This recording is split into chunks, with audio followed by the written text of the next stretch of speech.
முன்னாள் அமைச்சர் செந்தில் பாலாஜியினுடைய நிபந்தனை ஜாமீன் உச்சநீதிமன்றத்தில் கொடுக்கப்பட்டிருக்கிறது. நிபந்தனை ஜாமீன் வழங்கலாம் என்று சொல்லப்பட்டிருக்கிற சூழ்நிலையில் இதுகுறித்து பலரும் பல கருத்துக்களை தெரிவித்து வரக்கூடிய சூழ்நிலையில் தமிழிசை சவுந்தரராஜன் பாஜகவுடைய மூத்த நிர்வாகி பல்வேறு கேள்விகளையும் பல்வேறு விஷயங்களையும் பகிர்ந்து கொண்டிருக்கிறார். அது தொடர்பான கூடுதல் விவரங்களுடன் செய்தியாளர் தாமரைக்கணி இணைப்பில் இருக்கிறார். தமிழிசை சவுந்தரராஜன் சொல்லியிருக்கக்கூடிய விஷயங்களுடைய சாராம்சம் என்ன? தாமரைக்கணி, வணக்கம்.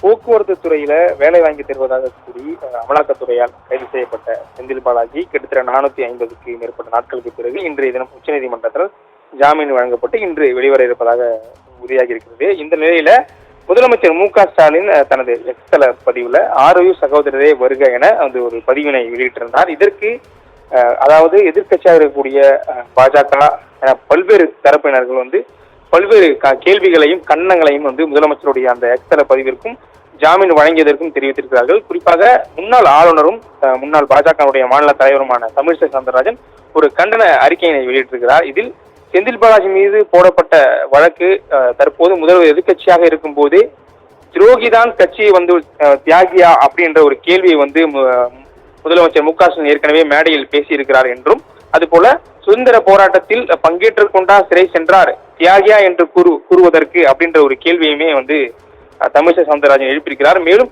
இந்தி கூட்டணியில் இந்த ஜாமீனை கொண்டாடுகிறது, இது ஜாமீன் தானா தவிர விடுதலை அல்ல அப்படின்ற ஒரு இதையும் சுட்டிக்காட்டியிருக்கிறார். மேலும் காவல் நிலையம் சென்று கையெழுத்திட வேண்டும் என்று வழக்காடு மன்றம் சொன்னவரை மந்திரியாக கையெழுத்திட வைக்கலாமா என்று ஒரு கேள்வியுமே தமிழிசை சவுந்தரராஜன் முன்வச்சிருக்கிறார். மேலுமே எமர்ஜென்சி காலகட்டத்தில் கூட இந்த அடக்குமுறை இல்லை என முதலமைச்சர் சொல்கிறார். எமர்ஜென்சி அடக்குமுறை கொண்டு வந்தவர் கூட்டணியில் இருந்து கொண்டுதான் முதலமைச்சர் பயணிக்கிறார் என்ற ஒரு கண்டனத்தையுமே தமிழிசை சவுந்தரராஜன் தெரிவித்திருக்கிறார். நன்றி தாமரைக்கணி, உங்களது விவரங்களுக்கு நன்றி.